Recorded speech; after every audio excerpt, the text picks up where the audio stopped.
Fred started out this morning by asking, "What are you doing here?" And I'm continuing with another question, the title of today, "Whatcha makin'?" Whatcha makin'? This whole realm of work, of generativity, begs that question. What are you making? What are you making of your life, of yourself? And yet in our society, so materialistically driven, so capitalistically driven, so monetarily driven, what you're making can oftentimes mean how much are you making? What kinds of concrete things do you have to show for yourself? How big is your house, your wardrobe, your retirement fund?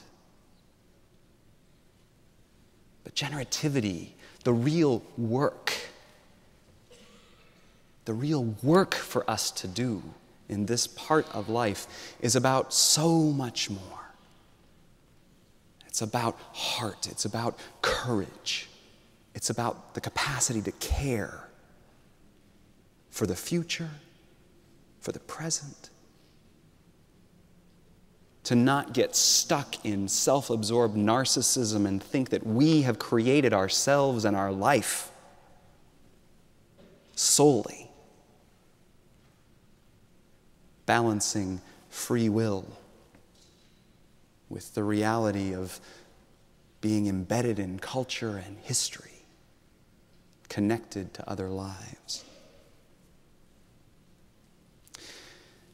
This topic, actually this whole couple of months when we're talking about young and middle adulthood, I've found myself wrestling with how to talk about these issues, intimacy and work and generativity, and I realized it's kind of like that old saw about how does a fish describe water, right?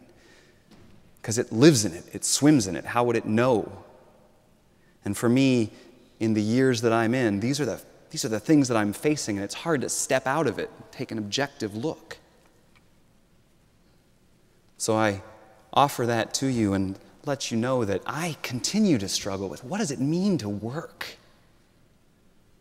To have meaningful work? Is it just about serving in a congregation? Is it about the size of our character school? How many children are in it? How many adults attend in our classes?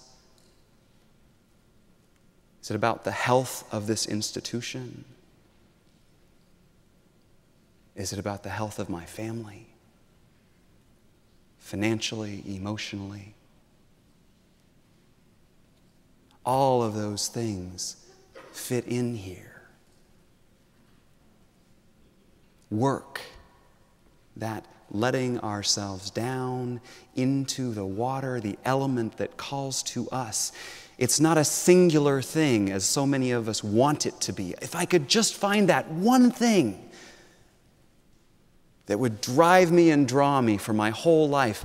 I think there are very few of us that have that. But we have successions of things.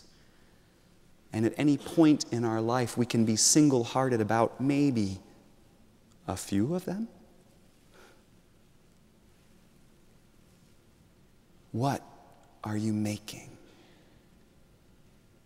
What is your heart set upon?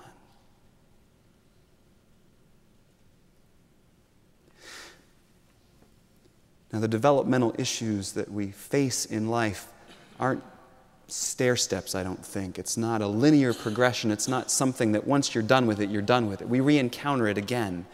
Each time, development is more like a spiral. We come back to our same issues, our same business.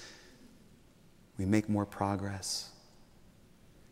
And so the issues of early childhood come up again in young and middle adulthood. The issues of agency, the ability to do something, the capacity to create something, only now, later in life.